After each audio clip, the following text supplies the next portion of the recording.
माता की, भारत माता की, भारत माता की। हम ये पावन धरती का बारंबार प्रणाम करित है।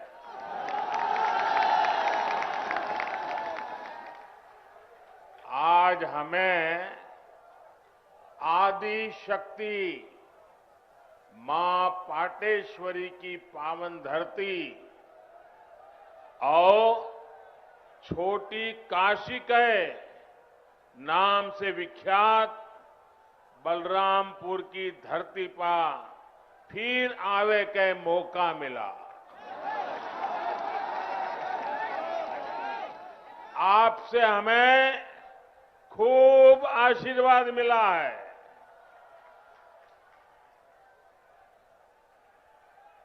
यूपी की राज्यपाल श्रीमती आनंदीबेन, यूपी के ऊर्जावान, कर्मठ, लोकप्रिय मुख्यमंत्री योगी आदित्यनाथ जी, उप मुख्यमंत्री श्रीमान केशव प्रसाद मौर्य जी, केंद्रीय मंत्री गजेंद्र सिंह शेखावत, कौशल किशोर जी, राज्य सरकार में मंत्री महेंद्र सिंह, रमापति शास्त्री, मुकुट बिहारी वर्मा, ब्रजेश पाठक, आशुतोष टंडन, बलदेव ओलाद जी, श्री पलटूराम जी, मंच पर उपस्थित सभी संसद के मेरे साथीगण, सभी आदरणीय विधायकगण, जिला पंचायतों के सदस्य और मेरे प्यारे भाइयों और बहनों,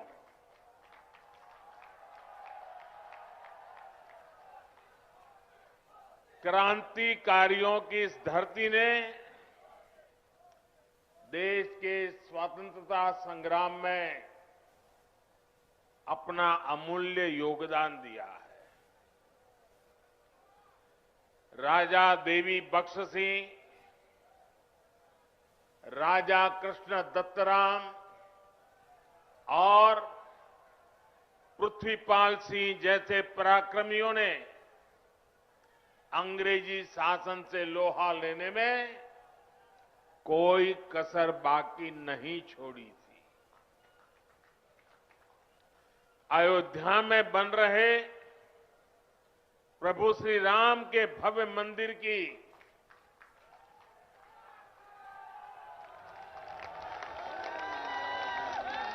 जब जब बात होगी, बलरामपुर रियासत के महाराजा पाटेश्वरी प्रसाद सिंह के योगदान का उल्लेख जरूर होगा। बलरामपुर के लोग तो इतने पारखी है कि उन्होंने नानाजी देशमुख और अटल बिहारी वाजपेयी के रूप में दो भारत रत्नों को गढ़ा है, उन्हें संवारा है।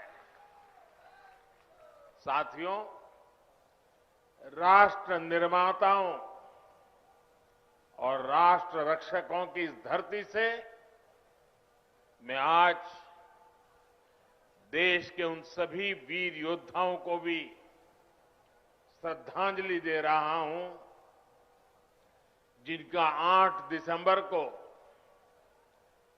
हेलीकॉप्टर हादसे में निधन हो गया।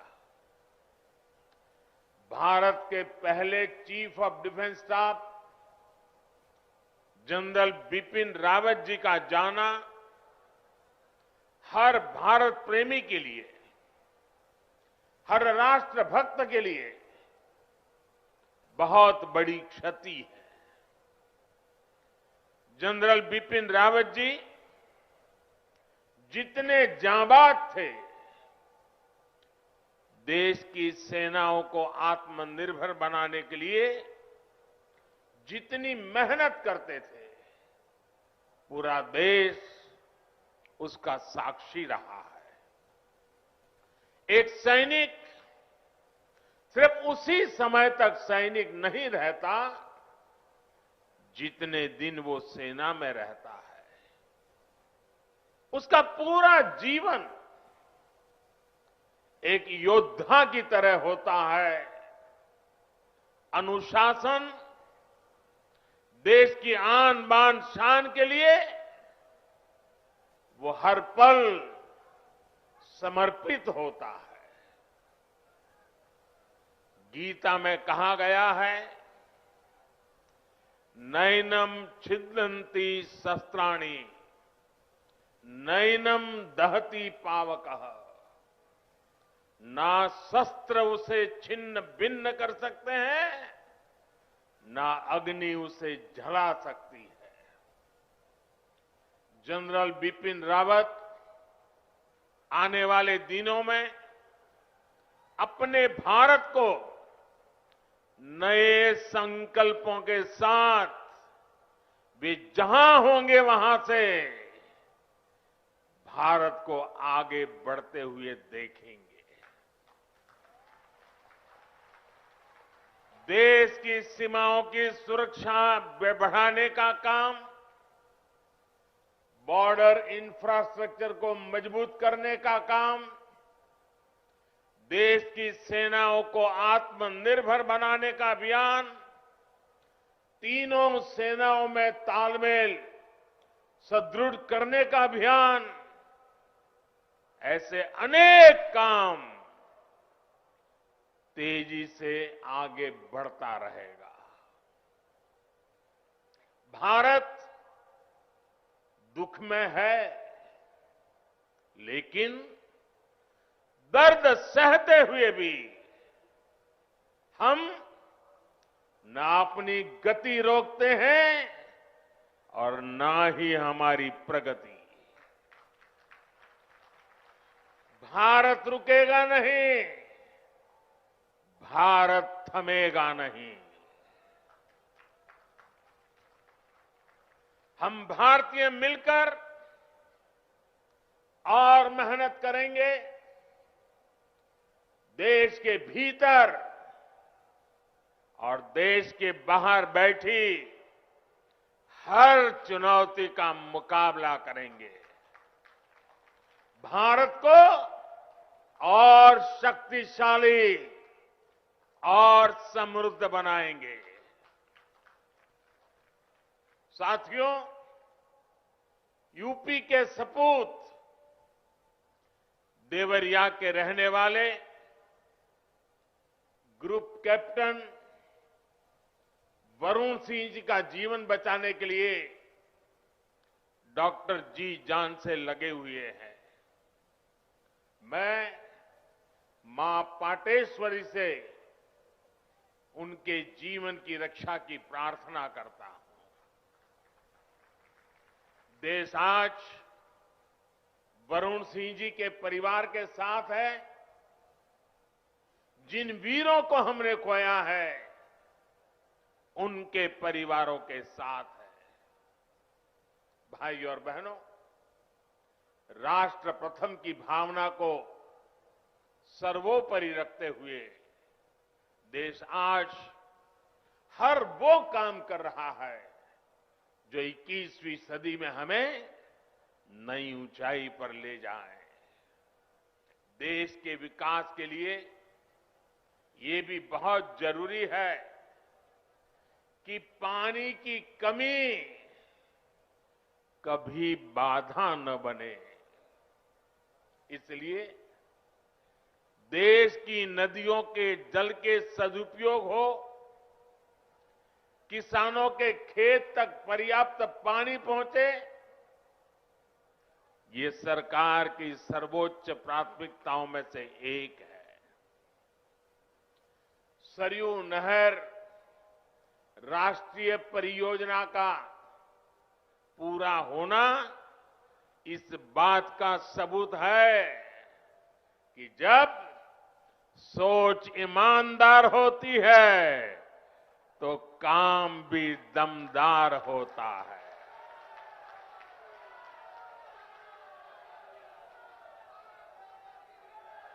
दशकों से आप इसके पूरे होने का इंतजार कर रहे थे।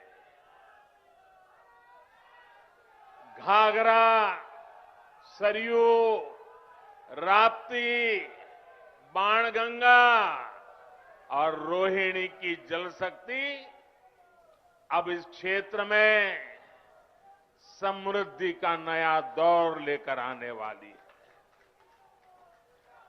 बलरामपुर के साथ साथ बहराइच, गोंडा, श्रावस्ती, सिद्धार्थनगर, बस्ती, गोरखपुर, महाराजगंज और कुशीनगर के सभी साथियों को, लाखों मेरे किसान भाइयों बहनों को आज हृदय से बहुत बहुत बधाई देता।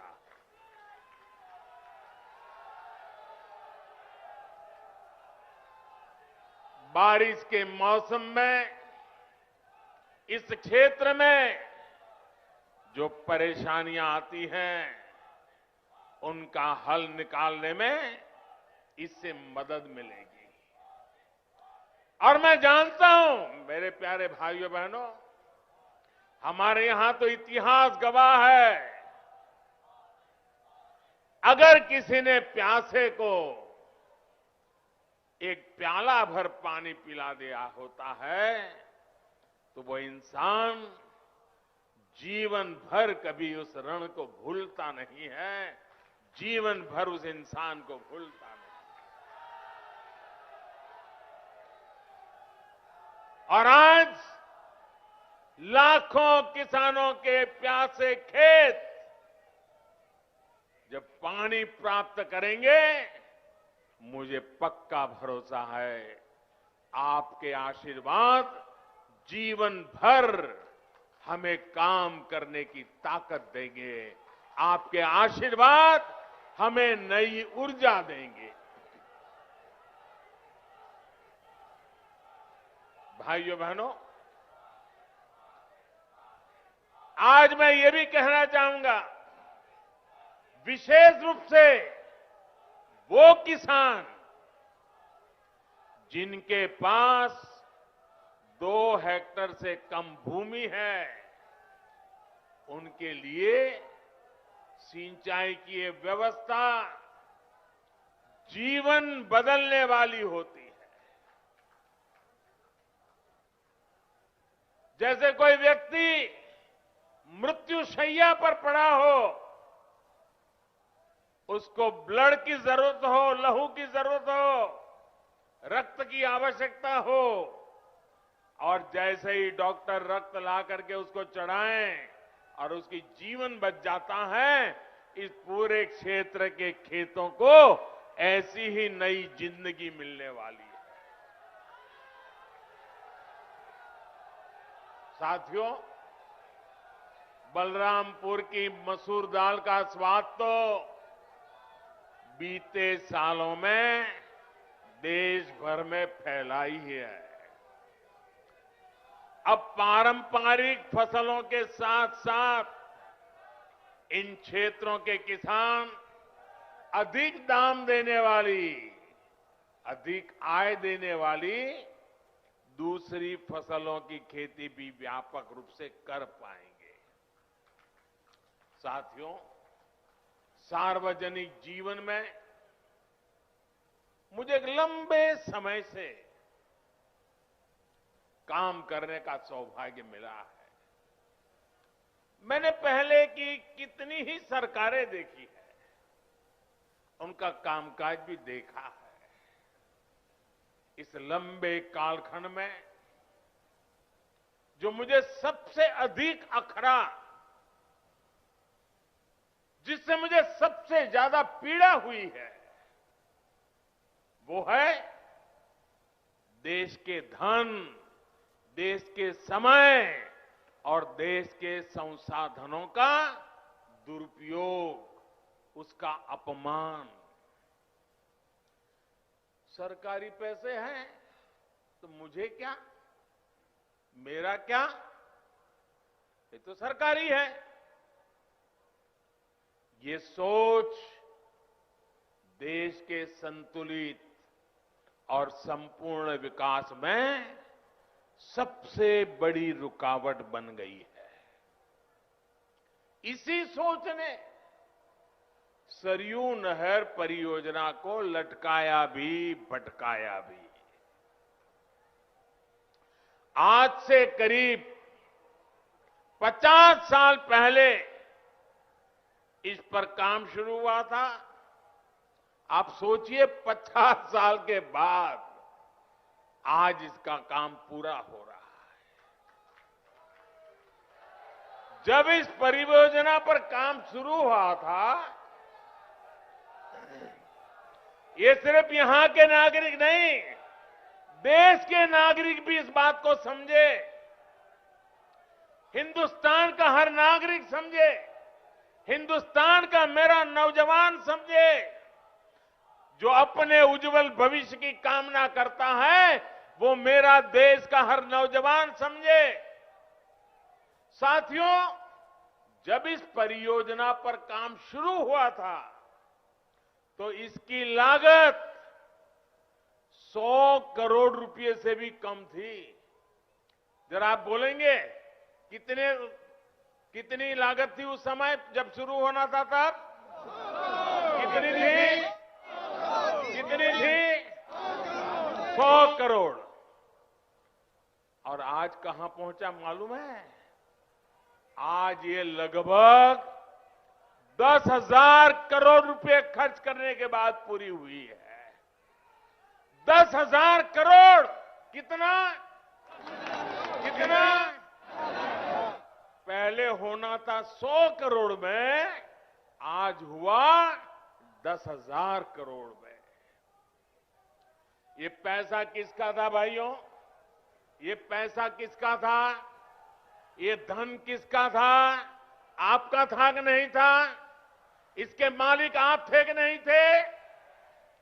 आपके मेहनत का एक एक रुपया सही समय पर सही काम के लिए उपयोग होना चाहिए था कि नहीं होना चाहिए था?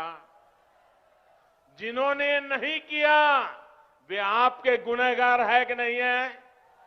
आपके गुनहगार है कि नहीं है? ऐसे लोगों को आप सजा देंगे कि नहीं देंगे? पक्का देंगे? मेरे प्यारे भाइयों बहनों, पहले की सरकारों की लापरवाही की 100 गुना ज्यादा कीमत इस देश को चुकानी पड़ी है। हमारे इस क्षेत्र के लाखों किसानों को भी अगर सिंचाई का यही पानी अगर 20 साल 30 साल पहले मिला होता, आप कल्पना कर सकते थे? अगर मेरे किसान के पास पानी होता, पिछले 25-30 साल में पानी उसके पास पहुंचा होता, तो वो सोना पैदा करता कि नहीं करता? देश का खजाना भर देता कि नहीं भर देता? अपने बच्चों की शिक्षा दीक्षा अच्छी कर पाता कि नहीं कर पाता? भाइयों बहनों, दशकों से इस देरी की वजह से मेरे यहां के किसान भाइयों बहनों का भी अरबों खरबों रुपयों का नुकसान हुआ है। वैसे साथियों, जब मैं आज दिल्ली से चला तो सुबह से मैं इंतजार कर रहा था कि कब कोई आएगा, कहेगा कि मोदी जी, इस योजना का फीता तो हमने काटा था, ये योजना तो हमने शुरू की थी।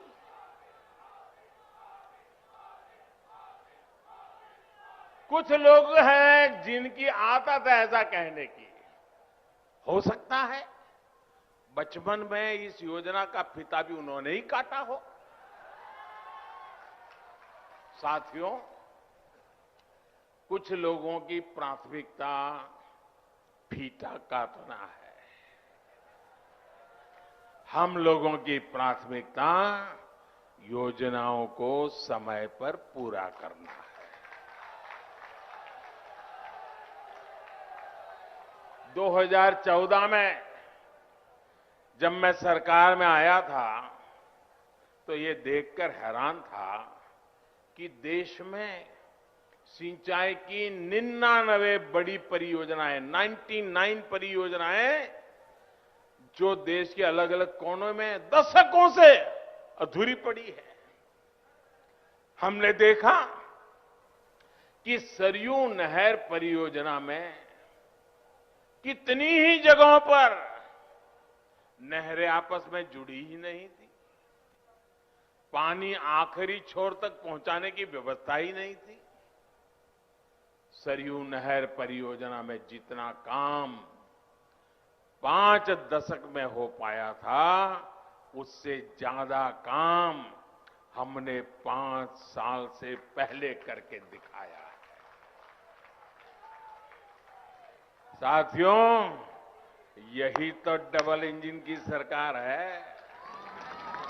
यही तो डबल इंजन सरकार के काम का रफ्तार है। और आप याद रखिए, योगी जी के आने के बाद हमने बाणसागर परियोजना का लोकार्पण किया। कुछ दिन पहले ही अर्जुन सहायक नहर परियोजना का लोकार्पण किया। इसी हफ्ते गोरखपुर में जो फर्टिलाइजर कारखाने और एम्स का लोकार्पण किया गया, उनका भी बरसों से इंतजार हो रहा था।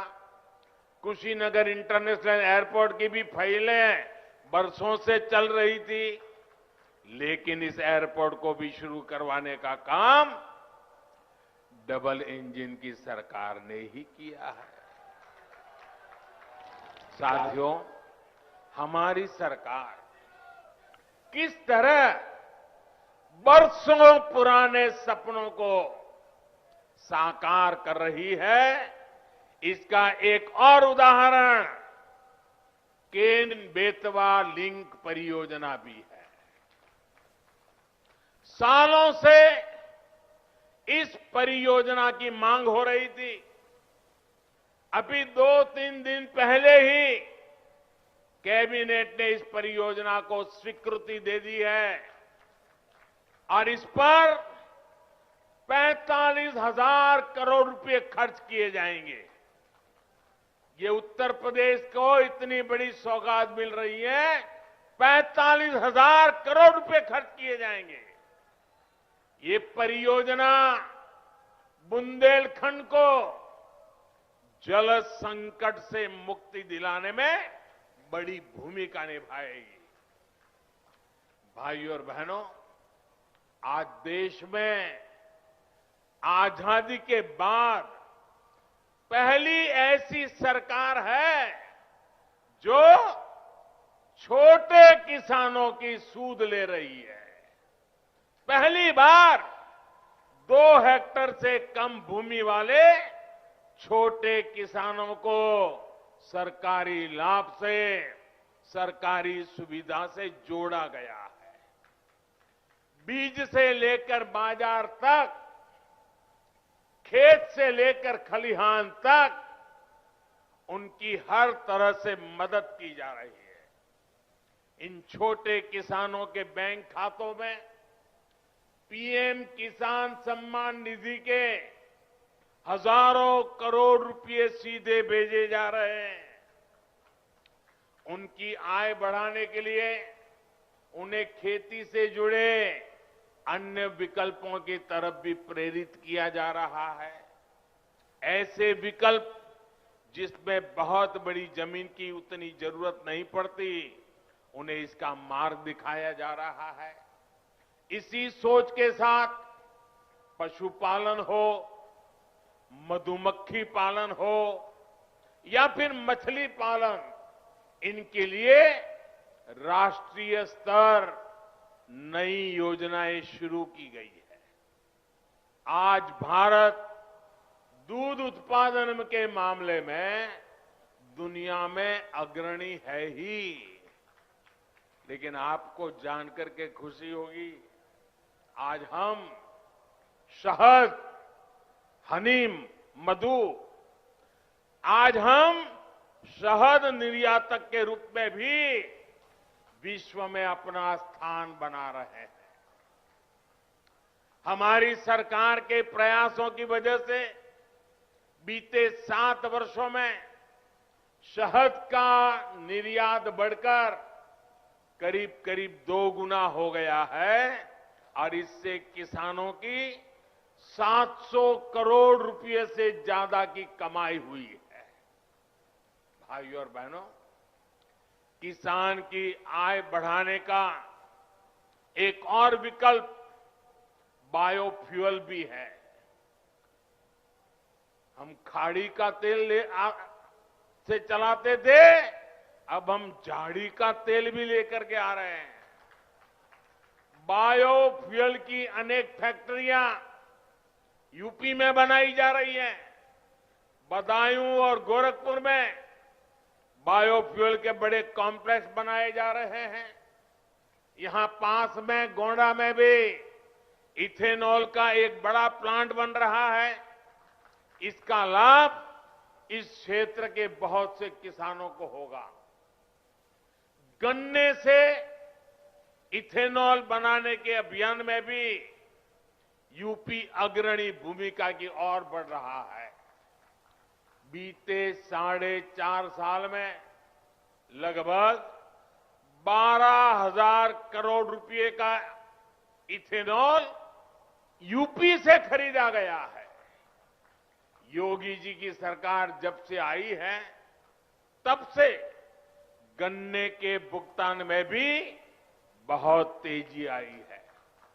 एक समय 2017 से पहले का भी था, जब गन्ना किसान सालों साल बकाया मिलने के लिए इंतजार करते थे।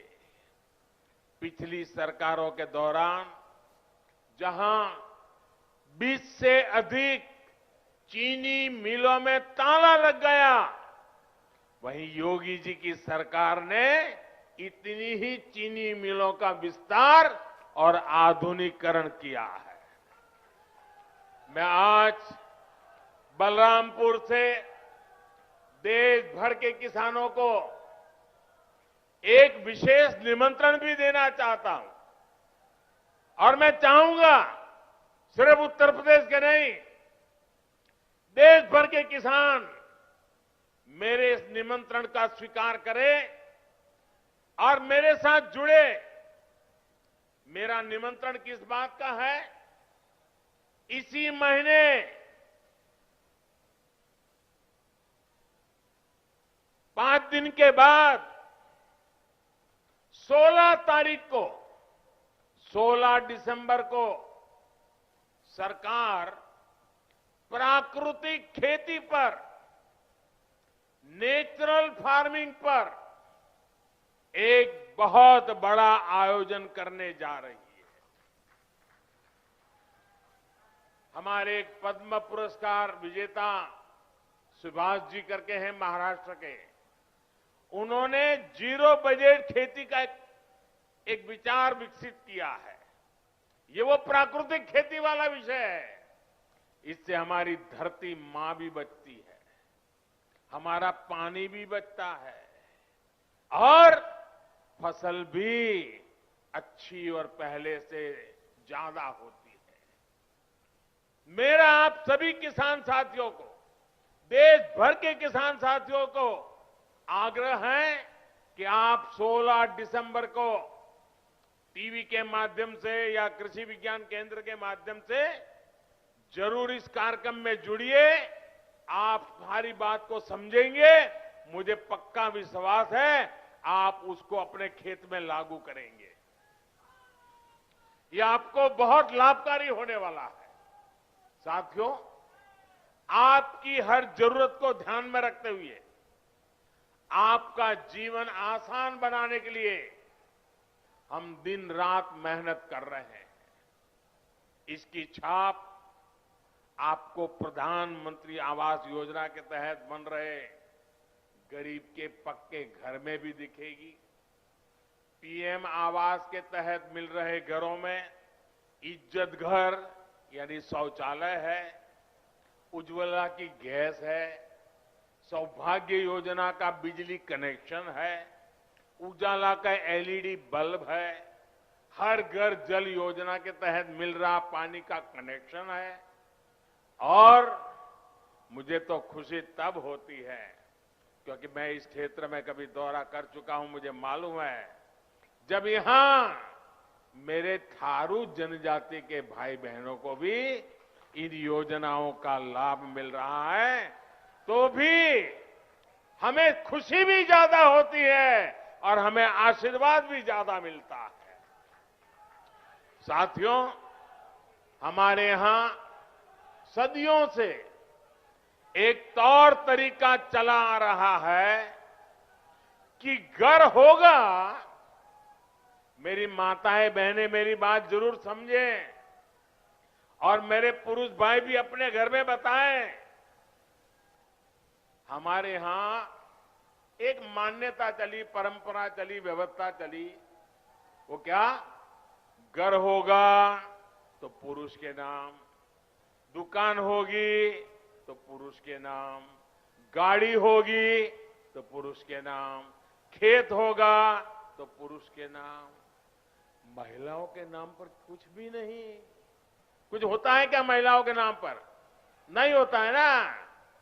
मैं आपकी पीड़ाएं जानता हूं बराबर माताएं बहनें, और इसलिए हमने क्या किया, मुझे खुशी है, हमने क्या किया, पीएम आवास योजना के तहत जो घर बन रहे हैं ना, ज्यादातर घरों का मालिकाना हक हमने हमारी माताओं, बहनों, बेटियों को दे दिया है। इस वजह से देश में ऐसी बहनों की संख्या में बहुत अधिक वृद्धि हुई है जिनके अपने नाम पर कम से कम एक प्रॉपर्टी तो है। डबल इंजन की सरकार के प्रयासों से यूपी के 30 लाख से अधिक गरीब परिवारों को पक्का घर मिल चुका है। आने वाले दिनों में और भी ज्यादा नए घर बनाने के लिए अभी हमारी सरकार ने 2 लाख करोड़ रुपए से अधिक का प्रावधान किया है। यानी जिनको अभी तक पक्के घर नहीं मिले उन्हें आने वाले समय में भी जरूर मिलेंगे। साथियों, जब सरकार संवेदनशील हो, गरीबों की सुनती हो, उनका दुख दर्द समझती हो तो फर्क आता ही है। आता है कि नहीं आता है? फर्क आता है कि नहीं आता है? फर्क आता है कि नहीं आता है? अभी देश 100 साल में आई सबसे बड़ी महामारी से लड़ रहा है। कोरोना आने के बाद हर कोई यही सोच रहा था कि क्या होगा, कैसे होगा।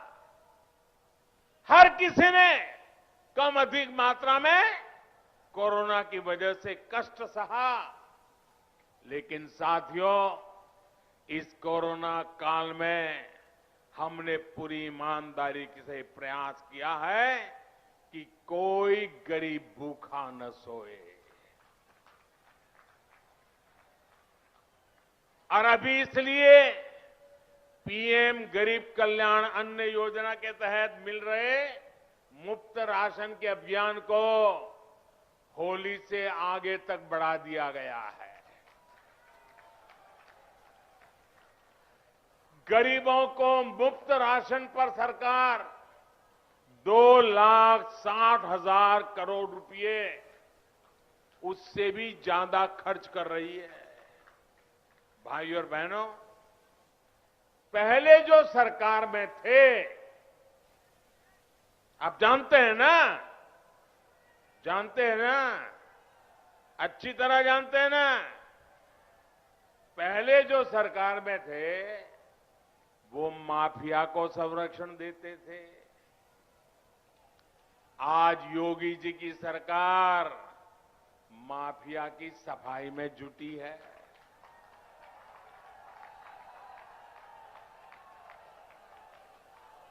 तभी तो यूपी के लोग कहते हैं फर्क साफ है। पहले जो सरकार में थे वो बाहुबलियों को बढ़ाते थे। आज योगी जी की सरकार गरीब, दलित, पिछड़े और आदिवासी सभी को सशक्त करने में जुटी है। तभी तो यूपी के लोग कहते हैं फर्क साफ है। पहले जो सरकार में थे वो यहां जमीनों पर अवैध कब्जे करवाते थे। आज ऐसे माफियाओं पर जुर्माना लग रहा है, बुलडोजर चल रहा है। तभी तो यूपी के लोग कहते हैं फर्क साफ है। पहले यूपी की बेटियां घर से निकलने से 100 बार सोचने के लिए मजबूर थी। आज अपराधी गलत काम से पहले 100 बार सोचता है। तभी तो यूपी के लोग कहते हैं फर्क साफ है। पहले बेटियां घर में दुबक कर रहने को मजबूर थी। अब यूपी के अपराधी जेल में दुबकते हैं। तभी तो कहते हैं फर्क साफ है।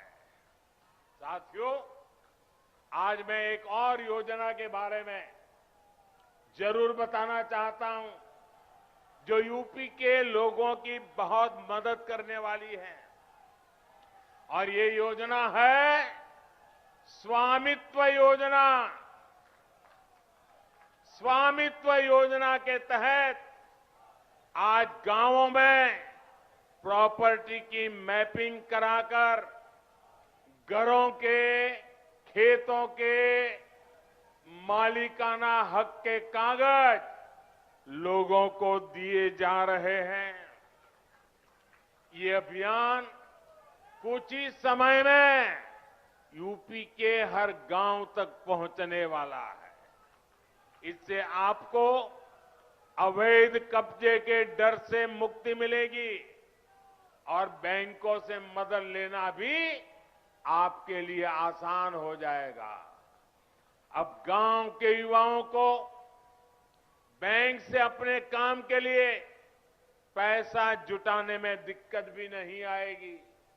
साथियों, हम सभी को मिलकर उत्तर प्रदेश को नई ऊंचाई पर ले जाना है।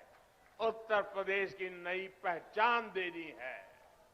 उत्तर प्रदेश को दशकों पीछे धकेलने वाले लोगों से आपको निरंतर सतर्क रहना है।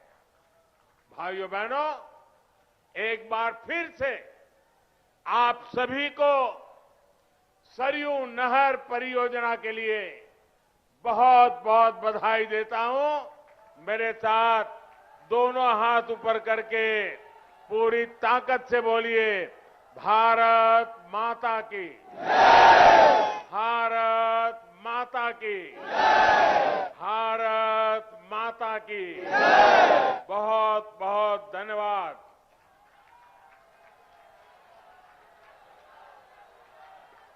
बहुत बहुत धन्यवाद माननीय